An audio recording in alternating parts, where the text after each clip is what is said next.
Welcome to Learning with UNP.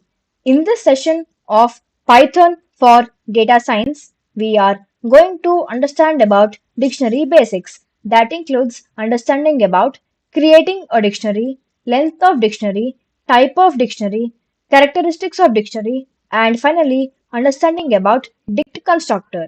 Let's begin with understanding about what is a dictionary. Dictionaries in Python are mutable data structures, which means you can modify them after their creation. They are used to store key value pairs. They provide efficient data retrieval based on keys and are widely used for various data manipulation tasks. Now let's look at creating dictionary.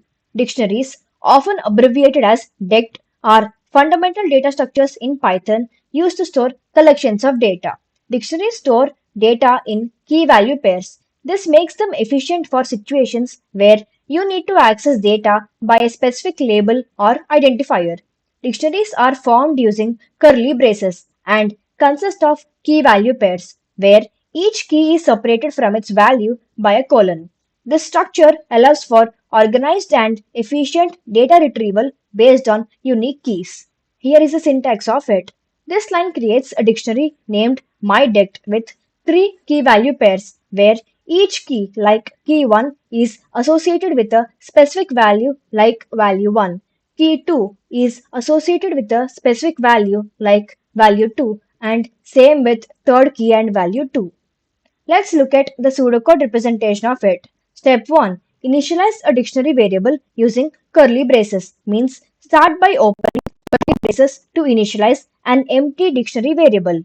Step 2. Add key value pairs separated by a colon inside the braces. Means inside the braces include key value pairs separated by colons, with each key indicating what data you want to store and its corresponding value representing the actual data.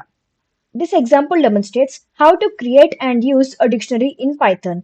In this example, a dictionary named myDict is created containing three key value pairs. The keys are name, age, and city, each associated with specific values, John, 30, and New York, respectively.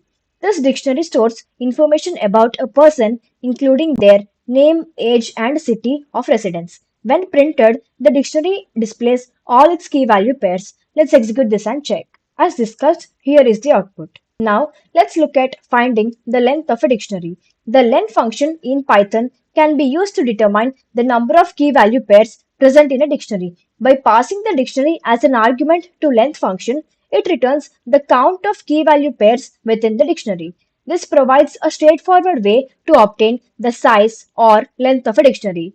Here is the syntax of it. This line calculates the number of key value pairs in the dictionary named myDict and assigns it to the variable length. Let's look at the pseudocode representation of it. Step 1. Create a dictionary with multiple key value pairs. Means form a dictionary containing multiple key value pairs. Step 2. Call the length function with the dictionary. Means utilize the length function with the dictionary as an argument. Step 3. Assign the result to a variable length. Means capture the returned count of key value pairs by assigning it to the variable length.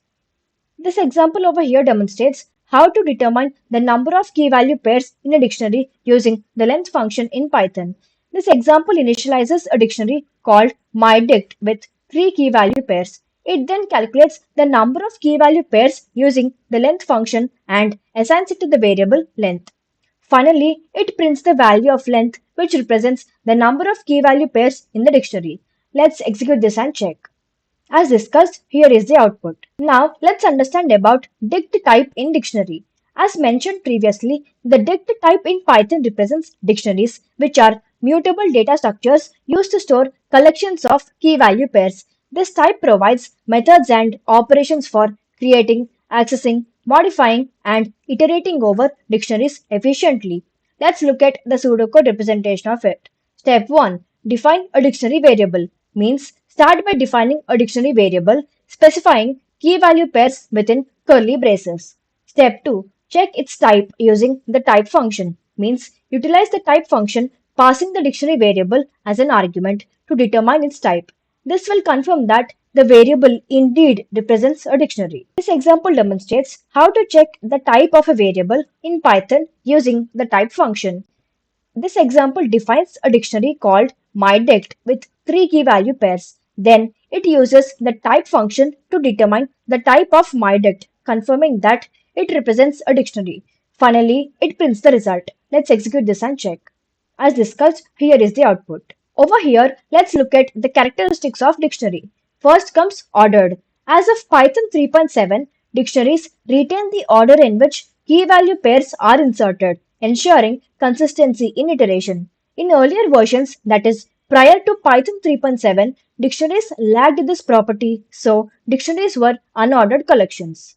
Second comes mutable. Dictionaries are mutable, meaning their elements can be modified after creation, facilitating dynamic data manipulation. Third comes duplicates not allowed. Dictionaries do not allow duplicate keys. In case of duplicate keys provided during creation, only the last occurrence is preserved, ensuring integrity in key value mappings. Here are examples demonstrating the characteristics of a dictionary. In the first example, myDict is initialized with three key value pairs: name John, age 30, and city New York. When printed, myDict displays the key value pairs in the same order as they were inserted, showcasing the ordered nature of dictionaries in Python 3.7 and later.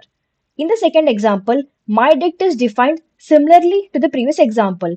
The value associated with the key age is updated from 30 to 32 using this assignment mentioned here. Upon printing myDict, you observe that the value corresponding to the key age has indeed changed, demonstrating the mutability of dictionaries. In the third example, myDict is initialized with four key value pairs including name John, age 30, city New York, and name Alice. Despite having duplicate keys, only the last occurrence of the key value pair is retained in the dictionary. When printed, myDict reveals that only the key value pair name Alice persists, confirming that dictionaries do not allow duplicate keys. Let's execute all these examples and check. As discussed, here are the outputs. Lastly, let's look at the dict constructor.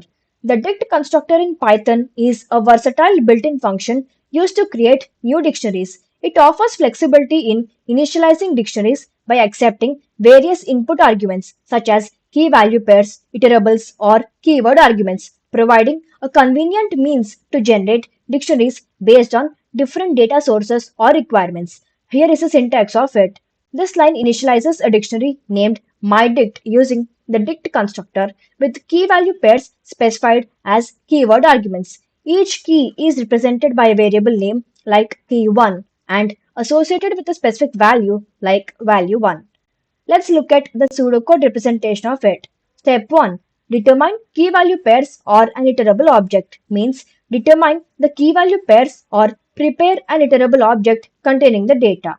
Step 2. Call the dict constructor with the key value pairs or iterable object means utilize the dict constructor passing the key value pairs or iterable object as arguments. Step 3. Assign the resulting dictionary to a variable myDict means capture the generated dictionary by assigning it to the variable myDict for further usage. Here are four examples collectively demonstrating the versatility of the dict constructor in Python for creating dictionaries using different input methods. In the first example, an empty dictionary, empty dict, is created using the dict constructor without any arguments. When printed, empty dict displays an empty dictionary indicating that it contains no key value pairs.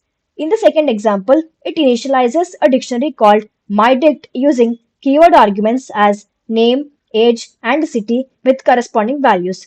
The dict constructor creates myDict based on the provided key value pairs. When printed, myDict showcases the specified key value mappings.